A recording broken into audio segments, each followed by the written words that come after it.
Hello everyone, welcome you all to the YouTube channel the maths express. तो sample paper series के आज के session में हम क्लास 8th का सैम्पल पेपर 1 सॉल्व करेंगे। तो आज के इस वीडियो लेक्चर में हम सॉल्व करने वाले हैं section A and section B for class 8th। तो कंप्लीट सैम्पल पेपर हम 2 वीडियो लेक्चर में डिस्कस करेंगे। फर्स्ट में हम सेक्शन ए और सेक्शन बी को कंप्लीट करेंगे और सेकेंड में हम सेक्शन सी को कंप्लीट करेंगे।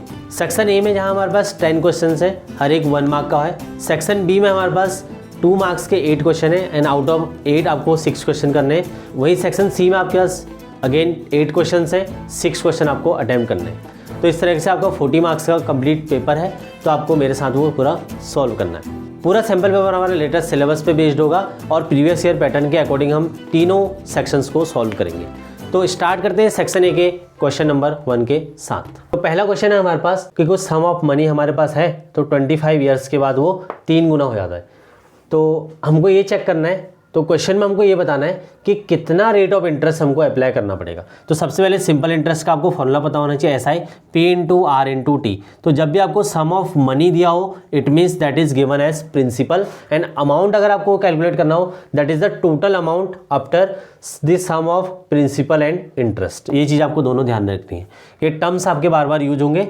Late the sum of money, initial sum of money हमने ले लिया कि सम ऑफ मनी हमारे पास एक्स है, तो एक्स आ गया। तो फाइनल अमाउंट जो आपको गिवन है, क्योंकि 1 मार्क का क्वेश्चन है तो आपको इसी तरीके से इसको लिखना है। तो अमाउंट हमको 3x दिया है। तो अमाउंट मतलब क्या होता है कि टोटल सम ऑफ मनी, तो 3x is equal to principal plus interest. Interest का फॉर्मूला प्रिंसिपल आपका x है, अमाउंट आपका 3x है, i का फॉर्मूला आपके पास p into R into T. तो p की जगह आप लिखेंगे x, r की जगह आपको रेट ऑफ इंटरेस्ट निकालना है। टाइम आपको 25 ईयर्स का दिया हुआ है अपॉन 100। ओके, इस तरीके से हम सॉल्व करेंगे। 25 से इसको सॉल्व करेंगे, अपॉन 4 आएगा। 3x माइनस एक्स, तो ये हो जाएगा 2x। 2x equal to r into X upon 4। x से हम x को कैंसिल कर देंगे, तो यहाँ से आ जाएगा r is equal to 2 into 4। तो रेट आ जाएगा हमारे पास 8%। तो बेसिक है आपका 1 मार्क के क्वेश्चन में कि आपका कॉन्सेप्ट क्लियर होना चाहिए, तब आपके क्वेश्चन इजीली सॉल्व हो जाएगी। नेक्स्ट क्वेश्चन नंबर 2, जिसमें हमको 3 एंगल दिए हैं ट्रायंगल के। तो आपको सिंपल एक ट्रायंगल बना सकते हो, तो बना लीजिए। तो 3 एंगल हमको, लेट अस सपोज ABC एक ट्रायंगल है, first angle, second, third angle. तीनों एंगल हमको दिए हुए हैं एक्स की फॉर्म में, हमको एक्स की वैल्यू निकालनी है। तो आपको पता होना चाहिए sum of all the angles of a triangle is equal to 180। तो वही हम यहाँ पे लगा देंगे, -10 plus x plus 31 plus 5x plus 7। आप इस क्वेश्चन को ओरली भी सॉल्व कर सकते हैं, इतना बड़ा क्वेश्चन नहीं है। 2x plus x plus 5x, 2 + 1 3, 3 + 5 8x, -10 plus 3 and plus 7। तो यहाँ से आपको दिख रहा होगा 7 और 3 ये कैंसिल हो जाएंगे, 7 + 3 10 और 10 में से 10 कैंसिल हो जाएगा। 8x equal to 180। So 8x equal to 180, x is equal to 180 divided by 8। हम इसको सॉल्व कर लेंगे। 22.5 हमारा आंसर आ जाएगा, तो x की वैल्यू आ जाएगी 22.5। x 22.5 आएगा, डिग्री में आपको नहीं लिखना है क्योंकि x एक नंबर है, डिग्री नहीं है। डिग्री तब आएगा जब हम इस टोटल की वैल्यू निकालेंगे, इसकी वैल्यू निकालेंगे और थर्ड की वैल्यू निकालेंगे। नेक्स्ट क्वेश्चन है x इक्वल टू -2 के लिए हमको एक लाइन ड्रॉ करनी है।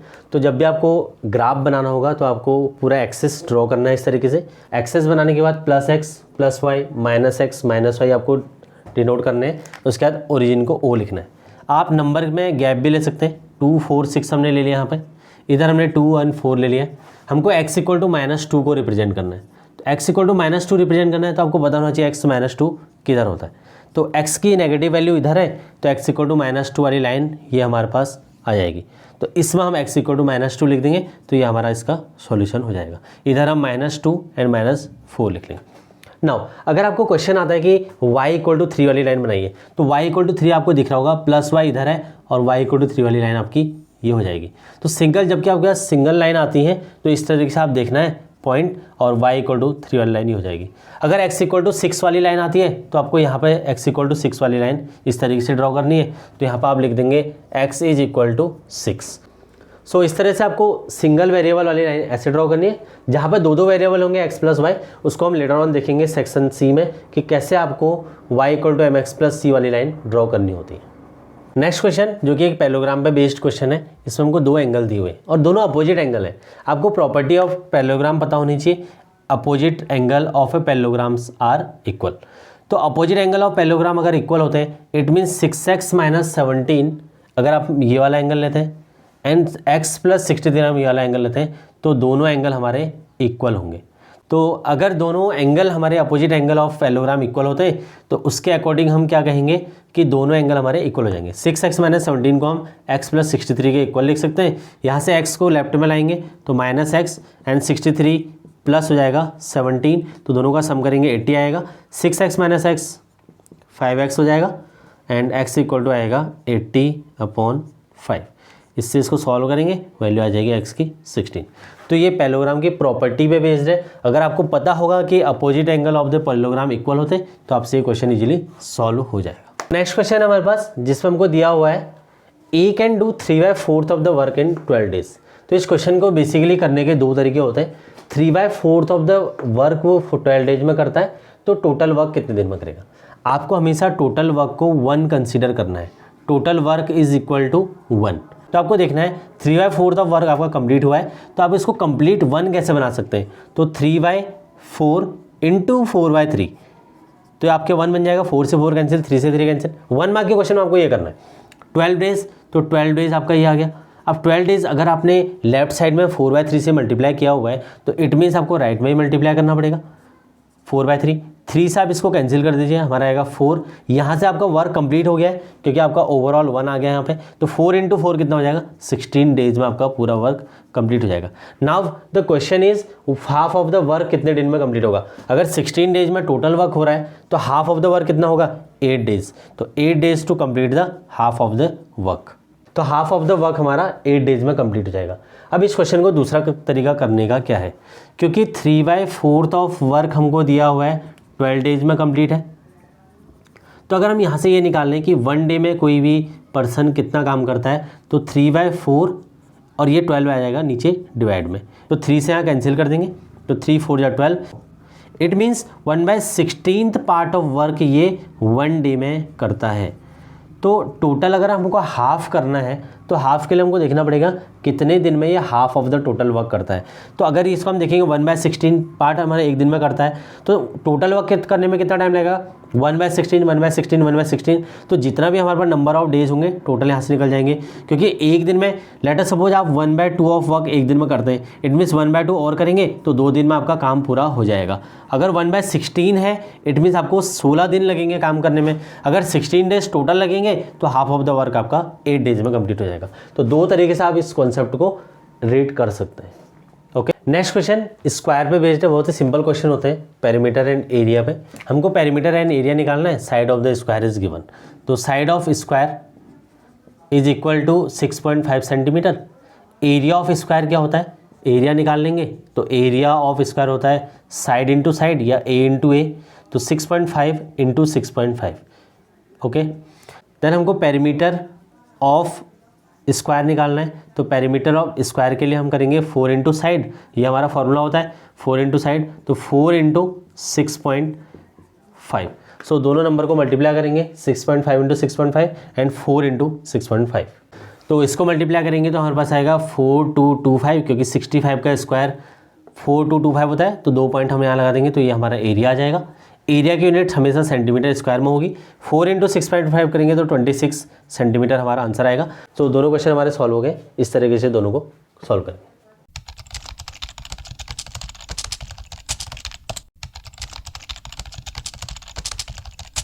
Next question one of the most important part है आपके पास।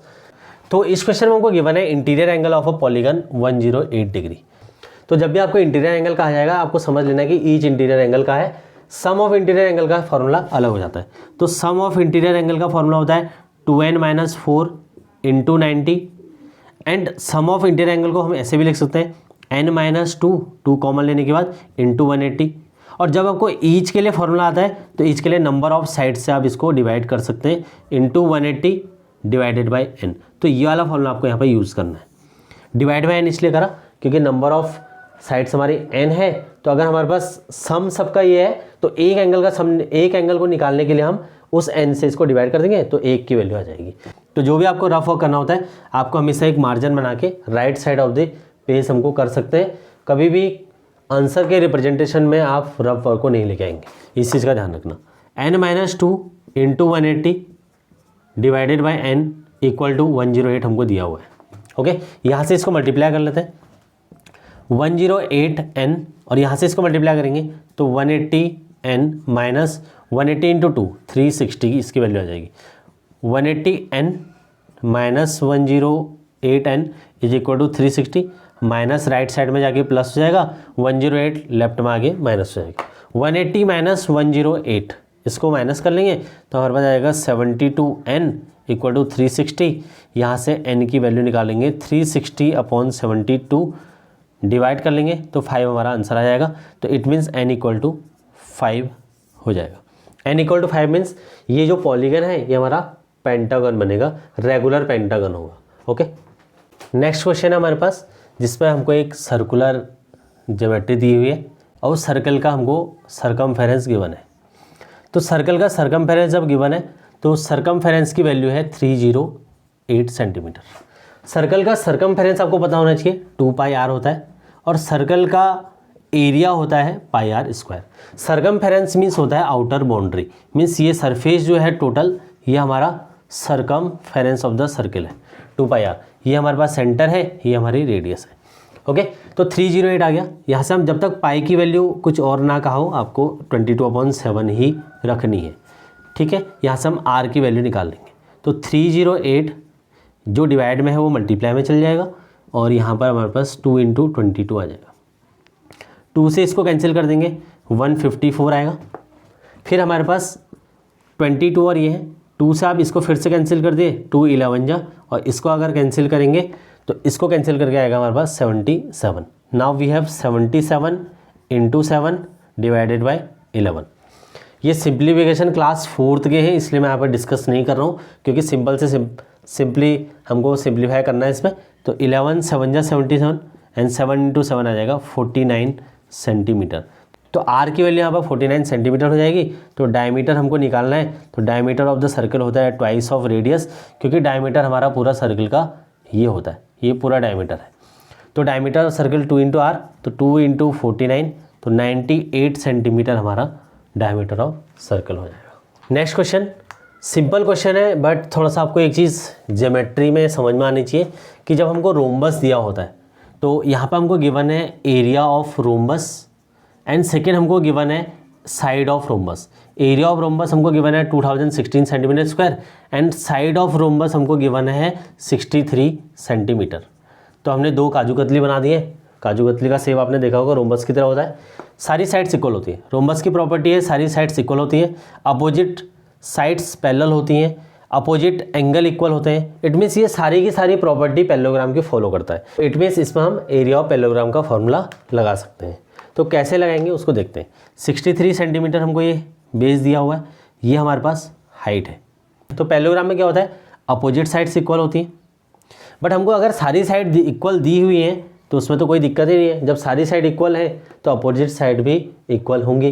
तो इस वाली जो काजू कतली है इसको मैंने थोड़ा सा रोटेट कर दिया है। रोटेट इस तरीके से क्या है ताकि इसका बेस हमको दिख जाए, ये बेस हमारा दिया हुआ है। Now area of rhombus half d1 into d2 होता है, बट यहाँ पे एरिया ऑफ पैरेललोग्राम हम लगाएंगे तो एरिया ऑफ पैरेललोग्राम क्या होता है बेस इंटू हाइट की वैल्यू हमको दे रखी है एरिया के इक्वल। तो बेस हमारा 63 है, हाइट हमको निकालनी है, एरिया हमको 2016 दिया हुआ है तो h की वैल्यू यहाँ से सिंपल निकाल लेंगे 2016 अपॉन 63। दोनों को डिवाइड कर लेते हैं। 6 + 1 + 2 9 है, यहाँ 6 + 3 9 है तो 9 से दोनों डिवाइड होंगे। तो 9 2 जा 18 और फिर हमारे पास यहाँ बचेगा 2 1 21 9 2 जा 18 3 6 36 9 4 जा सो 2 2 4 डिवाइडेड बाय 7 7 से इसको डिवाइड कर लेंगे 7 3 जा 21 1 4 7 2 जा 44। इस तरीके से हमारे पास हाइट ऑफ द रोम्बस आ जाएगा 32 सेंटीमीटर। इन जनरल हमारे पास हाइट का कॉन्सेप्ट रोम्बस में नहीं आता है तो आपको ये क्वेश्चन इस तरीके से सॉल्व करना है। इंपॉर्टेंट क्वेश्चन है क्योंकि रोटेशन आपको अगर पता है तब आपसे ये क्वेश्चन होगा, अदरवाइज आप सोचते रहेंगे कि हमको इसमें d1 और d2 लगाना है या बेस इंटू हाइट लगाना है। तो सेक्शन ए हमारा कंप्लीट हो गया है। आई होप आपको पूरा सेक्शन ए समझ में आया होगा। हो सके तो आपका रिप्रेजेंटेशन इसी तरीके से हो, थोड़ा सा अलग हो सकता है क्योंकि 1 मार्क के क्वेश्चन है, ज़्यादा आपको लिखना नहीं होता है, आप डायरेक्टली लगा देते हैं, पर आपको ज़्यादा ही शॉर्ट कर देते हैं, इसलिए मैंने ये तरीका आपको बताया। आई होप आपको सेक्शन ही कम्प्लीटली समझ में आया होगा एंड साथ ही वैरायटी ऑफ क्वेश्चंस भी आपने देखे होंगे कि किस तरीके से आपको क्वेश्चंस आ सकते हैं। तो स्टार्ट करते हैं सेक्शन बी, क्वेश्चन नंबर 1, जिसमें हमको गिवन है total surface area of a rectangular block 8788 centimetre square. तो जब भी आपके पास इस टाइप के क्वेश्चन आए या 3D के क्वेश्चंस आते हैं तो उसमें आपको डायग्राम बनाना है। तो डायग्राम हमने बना लिया रेक्टेंगुलर, तो इस तरह से हमने डायग्राम बना लिया एक रेक्टेंगुलर ब्लॉक का। इस क्वेश्चन में इंटरेस्टिंग चीज़ ये है कि इसमें जो साइड्स हैं वो रेशियो की फॉर्म में गिवन है। तो रेशियो ऑफ साइड्स जब हम लिखेंगे so that is given 4:3:2। Okay, आपको ध्यान ये रखना है जब भी आपको कोई भी चीज़ रेशियो में दी हो तो आपको उसको x की फॉर्म में लिख सकते हैं। तो L इज इक्वल टू हो जाएगा 4x, B is equal to 3x and H is equal to 2x। Okay, 4x 3x and 2x। Now total surface area of the box और ब्लॉक 8788। तो फॉर्मूला क्या होता है total surface area of cuboid, क्योंकि cuboidal box है, क्योंकि सारी sides अलग अलग हैं, अनइक्वल है। क्यूबॉइड का फॉर्मूला होता है 2LB + BH + HL। Okay, cube का फॉर्मूला होता है 6A स्क्वायर, क्यूबॉइड का formula this one. Now 2L की value 4x, B 3x + B 3x into H 2x + H 2x into L is 4x is equal to 8788। इसको हम divide कर देंगे 8788 divided by 2 equal to 4 × 3 12x square, 3 × 2 6x square, 2 × 4 8x square. तो इन सबको plus कर देंगे। 12 + 6 18, 18 + 8 26x square is equal to, इसको कैंसिल आउट करेंगे 2 4 जा 8, 2 3 जा 6, 2 9 जा 18 एंड 2 4 जा 8, 4394। Now x square is equal to 4394 divided by 26, 26 को भी और ऊपर भी 2 से डिवाइड कर लेते हैं। 2 13 जा एंड 2 से यहाँ करेंगे 2 2 जा 4, 2 1 जा 1 9, 2 9 जा। Okay, and the last one is 1427। इसको देखते हैं क्या ये डिवाइड हो रहा है या नहीं हो रहा, क्योंकि 13 एक प्राइम नंबर होता है। सो दैट्स वाई आपको 13 से इसको डायरेक्ट डिवाइड करना पड़ेगा। तो 13 से इसको डिवाइड करेंगे 169 आएगा, आपको डिवाइड कर लेना है। So x square is equal to 169। तो x की वैल्यू हम यहाँ से निकालेंगे √ ऑफ 169, तो ये 13 का स्क्वायर होता है। तो इस तरीके से हमारे पास x आ जाएगा 13। Now the question is find the difference between the length and height. So difference जब हम कैलकुलेट करेंगे, so difference between length and height is equal to 4x - 2x, 4x - 2x। तो हमारा आंसर होगा 2x, और 2x की value कितनी हो जाएगी 2 × 13, तो हमारा आंसर हो जाएगा 26। डिफरेंस निकालना है तो 26 सेंटीमीटर होगा, क्योंकि लेंथ की यूनिट और हाइट की यूनिट दोनों की यूनिट सेंटीमीटर होगी। सो दैट्स वाई हमारा आंसर होगा 26। बहुत ही इंटरेस्टिंग क्वेश्चन है, 3 मार्क्स में भी ये क्वेश्चन आपको मिल सकता है, लेकिन मैंने यहाँ पर 2 मार्क्स में लिया है ताकि हमारे पास वैरायटी ऑफ क्वेश्चंस थोड़ा सा बढ़ सके। एक चीज़ आप यहाँ पर और मेंशन कर सकते हैं, दिस इज लेंथ, और यहाँ पे हम ब्रेथ ले सकते हैं, और ये हमारा हाइट, ये आपको मेंशन यहाँ पे कर लेना है। तो लेंथ हमारे पास 4x, b की वैल्यू 3x एंड h की वैल्यू 2x, ये आप लिख सकते हैं। नेक्स्ट क्वेश्चन नंबर 2, जिसमें हमें एक सर्कल दिया हुआ है and inside of circle a quadrilateral is given. तो एक सर्कल गिवन है इस क्वेश्चन में और उसके अंदर एक क्वाड्रिलेटरल गिवन है, बट ये नॉर्मल क्वाड्रिलेटरल नहीं है, क्योंकि ये क्वाड्रिलेटरल की सारी वर्टिसेस जितने भी हैं वो सर्कल के सर्कमफेरेंस को टच कर रही हैं। सो दैट्स वाई ये एक साइक्लिक क्वाड्रिलेटर होगा। Now you have to apply the properties of cyclic quadrilateral in this question. तो ये क्वेश्चन बड़ा सिंपल हो जाएगा, क्योंकि हम इसमें साइक्लिक क्वाड्रिलेटर की प्रॉपर्टीज़ का यूज़ करेंगे। सो साइक्लिक क्वाड्रिलेटर की प्रॉपर्टी पहले डिस्कस कर लेना है। साइक्लिक क्वाड्रिलेटर की फर्स्ट प्रॉपर्टी होती है, जितनी भी साइड्स होती हैं क्वाड्रिलेटरल की वो सारी एक कॉर्ड्स के फॉर्म में होती है। सेकंड इज कि जितने भी वर्टिसेस होते हैं सारे सर्कमफेरेंस में टच होते हैं। एंड थर्ड वन इज जितने भी एंगल्स बने होते हैं इसके अंदर, अपोजिट एंगल का सम हमारे पास 180 डिग्री के इक्वल होता है। अपोजिट एंगल का sum means x + 10 + 5y + 5 equal to 180, 2x + 4 + 4y - 4 is equal to 180। तो इसी का हम यूज यहाँ पे करेंगे, क्योंकि हमको एंगल फाइंड आउट करने हैं। तो for a cyclic quadrilateral sum of opposite angle is equal to 180। तो हम दोनों को लिखेंगे। पहला first angle A plus angle C equal to 180, तो इसकी वैल्यू हम लिख लेते हैं x plus 10 plus 5y plus 5 is equal to 180। Okay, फिर हम सेकंड लिख लेते हैं angle B plus angle D is equal to 180। Angle B की वैल्यू लिख लेते हैं 2x प्लस 4, D की value 4y minus 4 equal to 180। 4 से 4 कैंसिल हो जाएगा, जो वैल्यू कैंसिल होंगे उनको कैंसिल कर देंगे। तो x plus 5y plus 15 is equal to 180। तो यहाँ से x प्लस 5y की वैल्यू हम निकाल लेंगे, x plus 5y equal to 180 minus 15, तो 165 हमारे पास इक्वेशन नंबर 1 आ जाएगी। नाउ द सेकेंड इक्वेशन हमको बनानी है। सेकेंड इक्वेशन काफ़ी सिंपल है, 2x plus 4y, 2x plus 4y is equal to 180। पूरी इक्वेशन के 2 से डिवाइड कर लेंगे। तो इक्वेशन को अगर 2 से डिवाइड करेंगे तो हमारी इक्वेशन आएगी x plus 2y is equal to 90। हमने क्या करा, 2 को डिवाइड करा 2 से 1, 4 को डिवाइड करा 2, 180 को 2 से डिवाइड करा 90। जब भी आपको इक्वेशन को डिवाइड करना होता है तो आपको right side as well as left side, दोनों साइड आपको सेम नंबर से डिवाइड करना होता है, तभी आपकी इक्वेशन इक्वेट होगी, अदरवाइज वो गलत हो जाएगी। तो 2 इक्वेशन हमारे पास आ गई है। नाउ इक्वेशन सेकंड में से इक्वेशन फर्स्ट को माइनस कर लो, या इक्वेशन फर्स्ट में से इक्वेशन सेकंड को माइनस कर लो। तो दोनों में से किसी भी एक इक्वेशन को माइनस कर लेते हैं, आपके लिए जो आसान हो आप उसको माइनस कर लीजिए। यहाँ पर आसान ये दिख रहा है कि 165 में से हम 90 माइनस कर देंगे, तो x प्लस 2y यहाँ पर माइनस कर देंगे। यहाँ माइनस आएगा, यहाँ माइनस आएगा और यहाँ माइनस आएगा, तो x से x माइनस करेंगे तो ये कैंसिल आउट हो जाएगा। 5y minus 2y 3y and 165 minus 90, तो यहाँ पर आ जाएगा हमारा 75। यहाँ से हमारी y की वैल्यू निकल के आ जाएगी 75 डिवाइडेड बाई 3, तो आंसर आ जाएगा 25।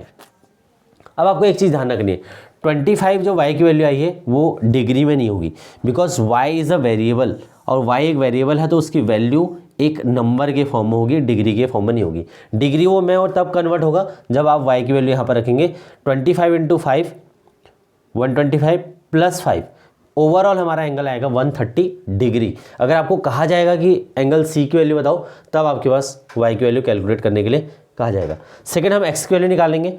आप फर्स्ट और सेकंड इक्वेशन में से कोई भी एक इक्वेशन का यूज कर सकते हैं।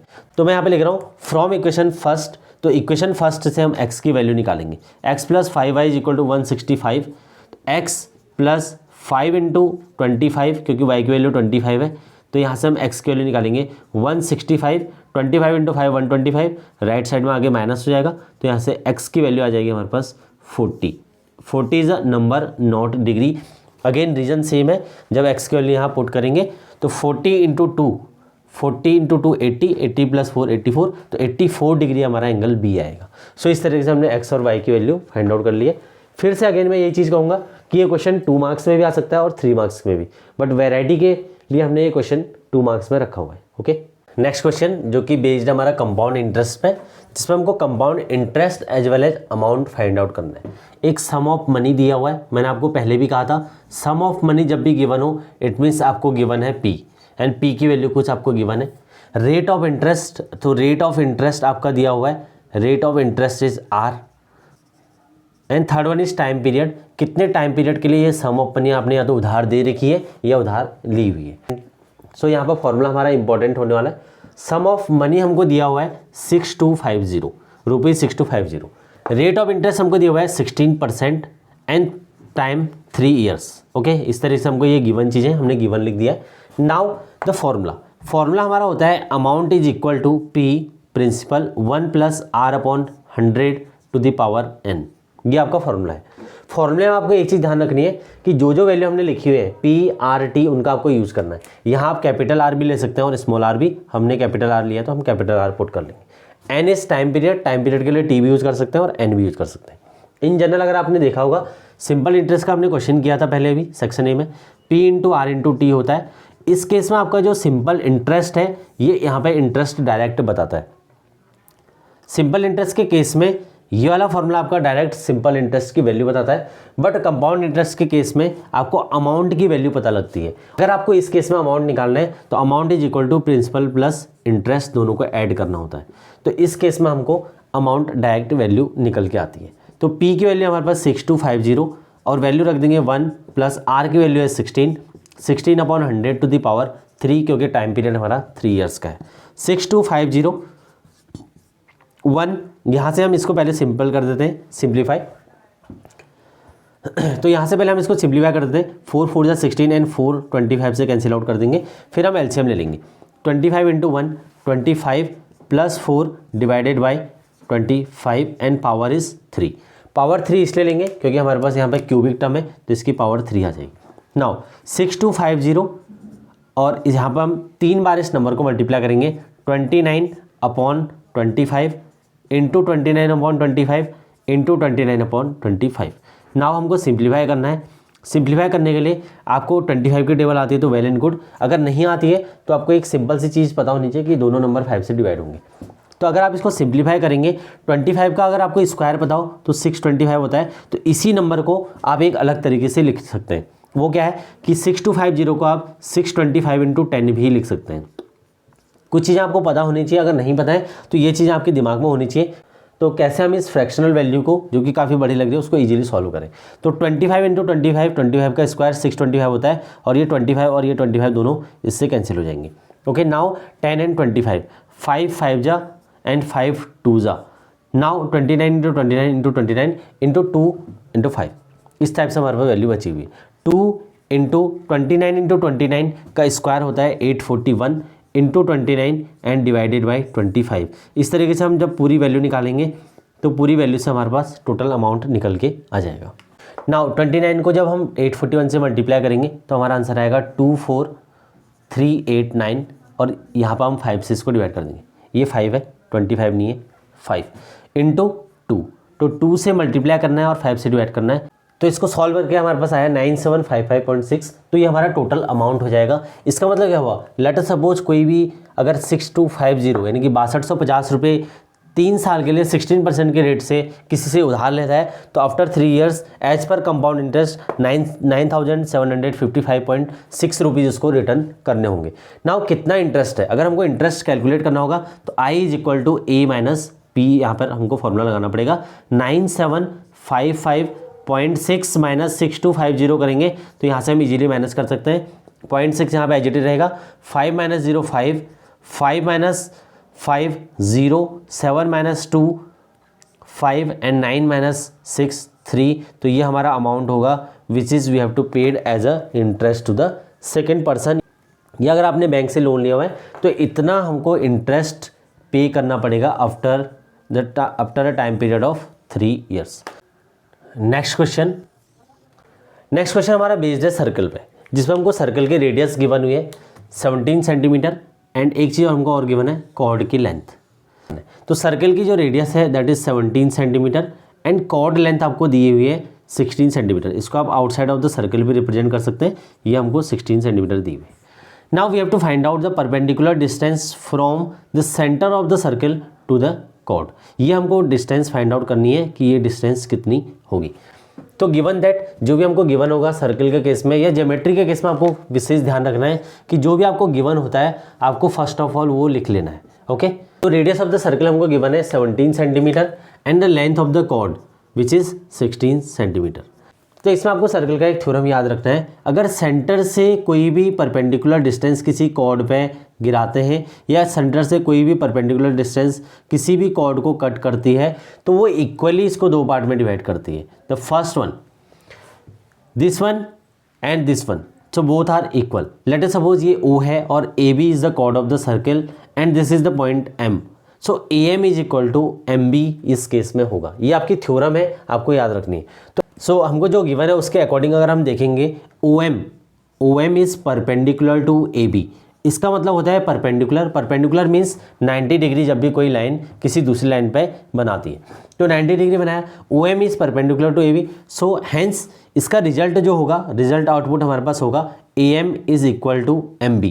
अब आपको एक चीज़ पता है कि AB की टोटल लेंथ, जो कॉर्ड की लेंथ है AB वो 16 सेंटीमीटर है एंड AB = कितना होगा, AB = AM + MB होगा, और दोनों वैल्यू हमारे पास इक्वल हैं तो दोनों 8 + 8 हो जाएंगी क्योंकि टोटल वैल्यू हमारे पास 16 है। यहाँ से हम ये लिख सकते हैं कि AM = MB = 8 सेंटीमीटर हम लिख सकते हैं। क्लियर है आपको ये? सो आई थिंक आपको यहाँ पर समझ में आ गया होगा कि 8 सेंटीमीटर हमने क्यों लिखा है। इसका रीज़न है हमारे पास ये theorem. Next, the important thing is that now the next हमको इस ओ एम की वैल्यू निकालनी है। अगर आपको दिख रहा होगा एक ट्रायंगल दिया हुआ है, in triangle O M B. So in triangle O M B अगर हम देखेंगे यहाँ पर हम पाइथागोरस थ्योरम लगा सकते हैं क्योंकि एक राइट एंगल ट्रायंगल है।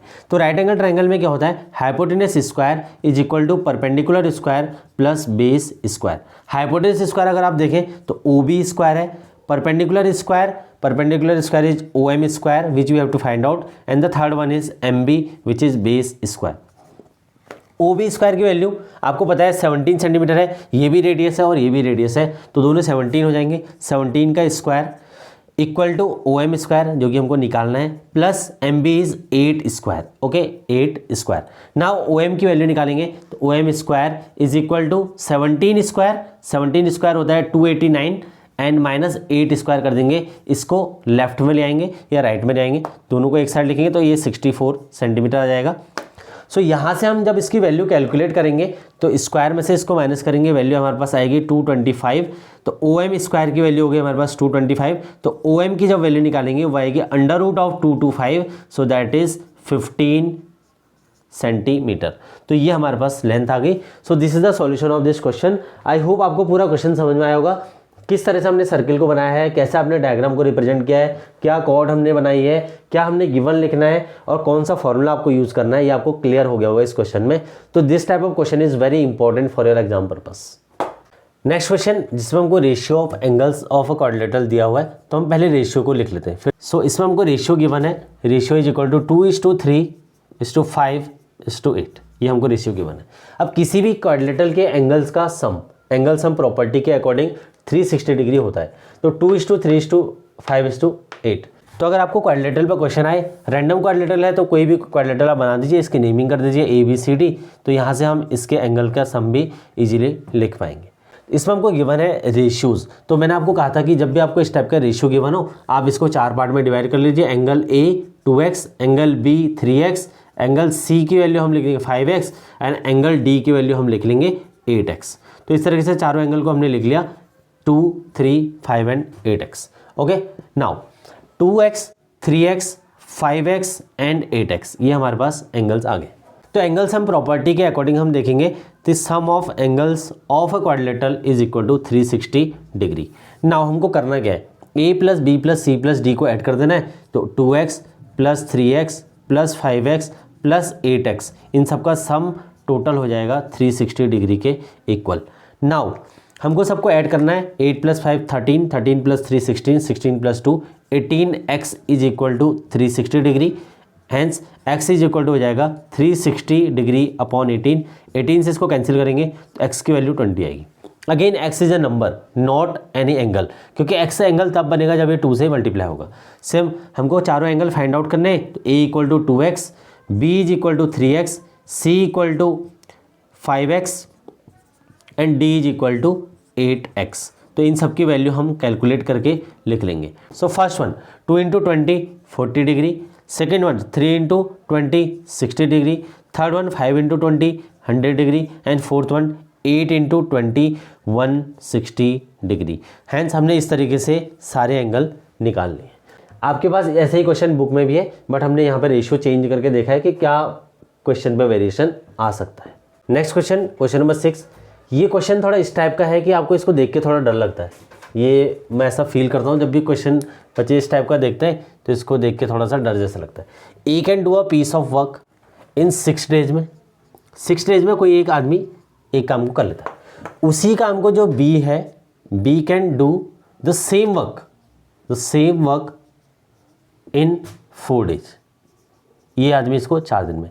It means efficiency of person B is more than person A.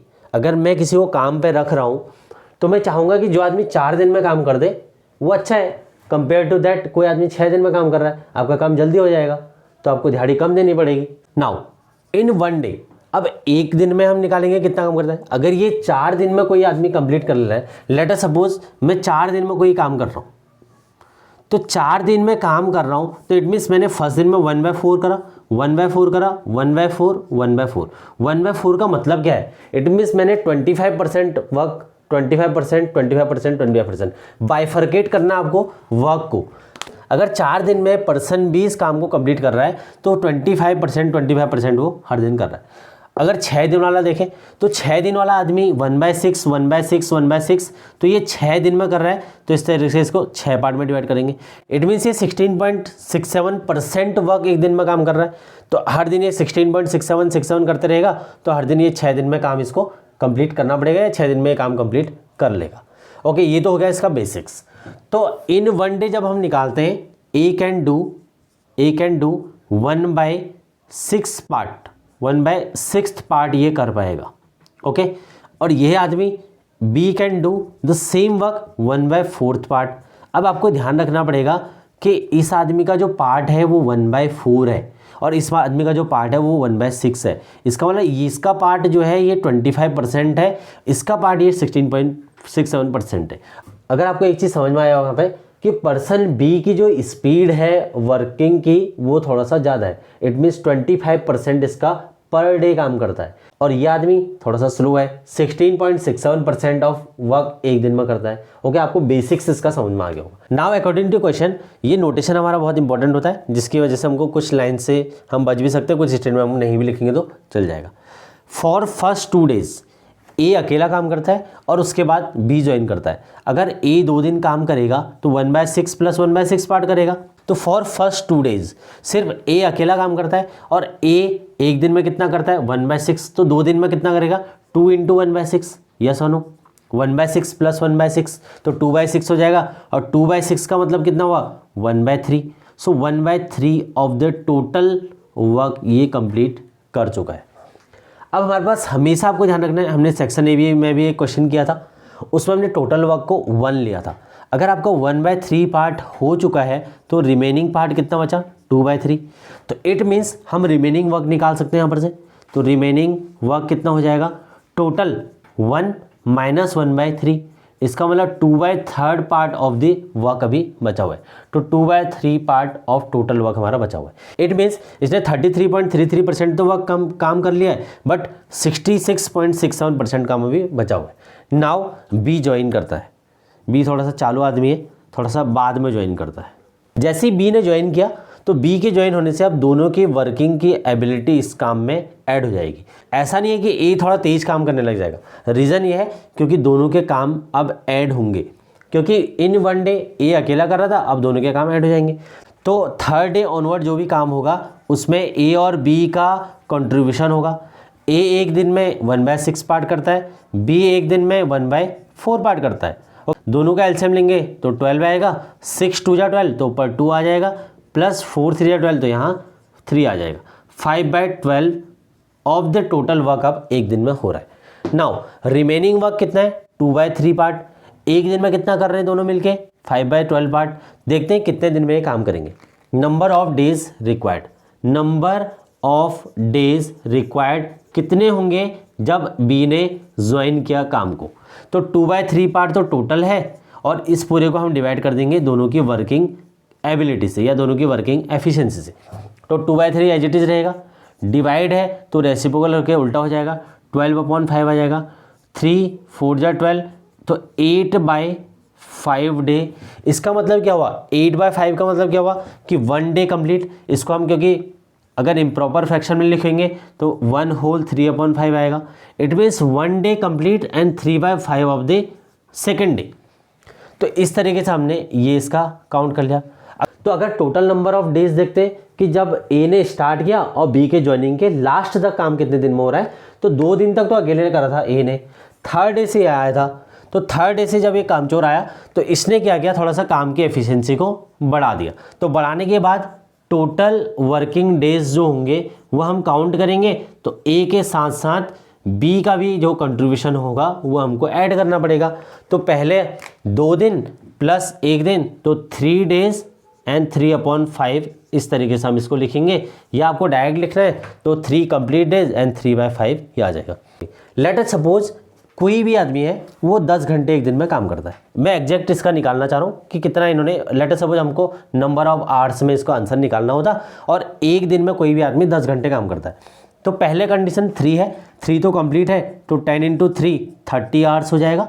Second condition ये है कि 3/5, क्योंकि 3/5 आपको डेज में तो पता नहीं चल रहा होगा कितना है।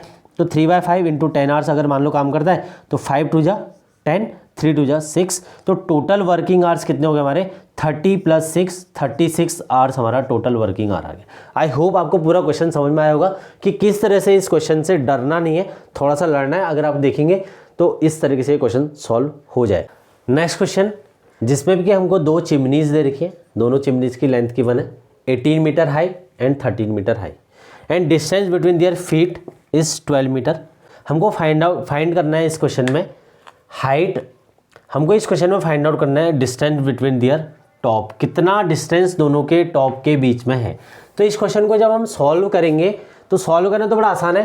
तो डायग्रामेटिकली मैंने इस यहाँ पर बना रखा है कैसी चिमनीज आपको बनानी, पर अगर हो सके आपसे ना बने तो आप सिंपल से 2 टावर भी बना सकते हैं इस तरीके से। एक आपने ये बना दिया और दूसरा आपने थोड़ा सा हाइट पे ऐसे दे दिया, इस तरीके से आप टावर भी बना सकते हैं। ये आपका रफ डायग्राम हो जाएगा। Okay, so this is sufficient. तो इस क्वेश्चन में अगर हम देखेंगे तो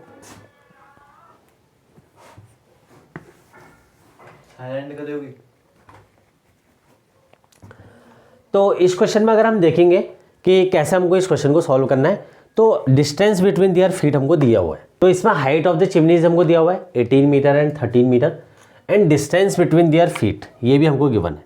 तो डिस्टेंस बिटवीन देयर फीट ही सबसे इंपॉर्टेंट इन्फॉर्मेशन हमारे पास इसमें, जो कि हमारे पास 12 मीटर है। अब आपको एक चीज़ ध्यान देना है इसमें कि अगर आपके पास डिस्टेंस ये 18 है तो सिमिलरली ये वाली डिस्टेंस जो है ये भी आपकी 18 ही होगी। तो आपको एक चीज़ दिख रही होगी यहाँ पे, अभी हमने पहले भी सॉल्व किया था, राइट एंगल ट्रायंगल दिख रहा है आपको, राइट एंगल ट्रायंगल ये वाला। तो इसमें क्या है कि हम इसकी नेमिंग कर लेते हैं। नेमिंग करने पे PQR की वैल्यू हम निकाल लेंगे। एक पॉइंट हम यहाँ भी ले लेते हैं पॉइंट S, एक पॉइंट हम यहाँ ले लेते हैं T। Okay, now from the figure, अगर हम फिगर पूरा बनाएंगे तो फिगर के अकॉर्डिंग अगर हम देखें तो आपको ज़्यादा कुछ लिखने की ज़रूरत पड़ेगी नहीं, ठीक है ना, क्योंकि सारी चीज़ हमारी फिगर में आ गई है। ST = QR = 12 metre. Okay, second, ये सेंटीमीटर नहीं है मीटर है, सॉरी। नेक्स्ट हमको अगर PQ की हाइट फाइंड आउट करनी है कि PQ की वैल्यू कितनी होगी, तो PQ = PQ की अगर हम डिस्टेंस निकालना चाहें तो PQ की वैल्यू PS में से QS को माइनस कर देंगे और QS की वैल्यू RT के इक्वल है। समझ में आ गया होगा आपको, इक्वल है तो इस पूरे में से हम इसको माइनस कर देंगे तो ये हमारे पास वैल्यू आ जाएगी। तो PS में से हम QS को माइनस कर देंगे तो PS की वैल्यू है टोटल हमारे पास 18 में से QS QS = RT, तो 13 हम माइनस करेंगे तो हमारे पास वैल्यू आ जाएगी 5 मीटर। PQ की वैल्यू हमारे पास निकल के आ गई है। नाउ PQ भी हमको पता है, QR भी हमको पता है, तो सिंपली हम क्या लगा लेंगे, in triangle PQR hypotenuse square = perpendicular square plus base square. Again वही चीज़, hypotenuse PR², perpendicular is PQ and PQ की value 5 square, base is QR 12 square. 5 square is 25, 12 square is 144, दोनों को ऐड कर देंगे तो 169 आ जाएगा। एंड PR की वैल्यू जो है वो √169 हो जाएगी। बाय डिफ़ॉल्ट दोनों क्वेश्चन में हमारे पास √169 ही आ गया, तो ये आपके लिए यहाँ पर क्वेश्चन सिंपल हो गया थोड़ा सा। 169 किसकी हो जाएगी 13 मीटर। तो distance between their height,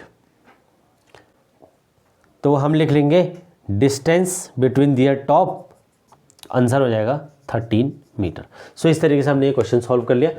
question simple था, थोड़ा सा आपको चीज़ों को समझना था कि कैसे हम इसको रिप्रेजेंट करेंगे, तो क्वेश्चन का रिप्रेजेंटेशन आपका इस तरीके से हो गया। ये क्वेश्चन आपका फिर से 3 मार्क्स में भी आ सकता है और हमने यहाँ पर 2 मार्क्स में लिया हुआ है। सिंपल डायग्राम के लिए मैंने बता दिया आपको क्या करना है, दोनों का डायग्राम आप रफ डायग्राम बना सकते हैं, एक को बड़ा और एक को छोटा करके दोनों के बीच की डिस्टेंस लेके आप इजीली ऐसे भी बना सकते हैं। ओके, नेक्स्ट क्वेश्चन जो कि डेटा रिप्रेजेंटेशन में क्वेश्चन है, जिसमें हमको एक हिस्टोग्राम बनाना है। एक मेन डिफरेंस आपको हिस्टोग्राम और बार ग्राफ में पता होना चाहिए। हिस्टोग्राम कंटिन्यूस बार्स होते हैं, वहीं हमारे पास जो बार ग्राफ होता है उसमें हमारे पास कंटिन्यूस बार्स हम नहीं बनाते हैं, उसके बीच में गैप्स होते हैं। सेकेंड, हमारे पास हिस्टोग्राम की जो विड्थ है वो चेंज हो सकती है। हिस्टोग्राम की विड्थ चेंज होने का मतलब ये है कि हिस्टोग्राम का साइज इस तरीके से भी हो सकता है कंटिन्यूस, फिर ये भी हो सकता है। जबकि बार ग्राफ आपने देखा होगा कि बार ग्राफ में जो उसकी विड्थ है वो इक्वल रहती है। तो ये आपके दोनों डिफरेंस है।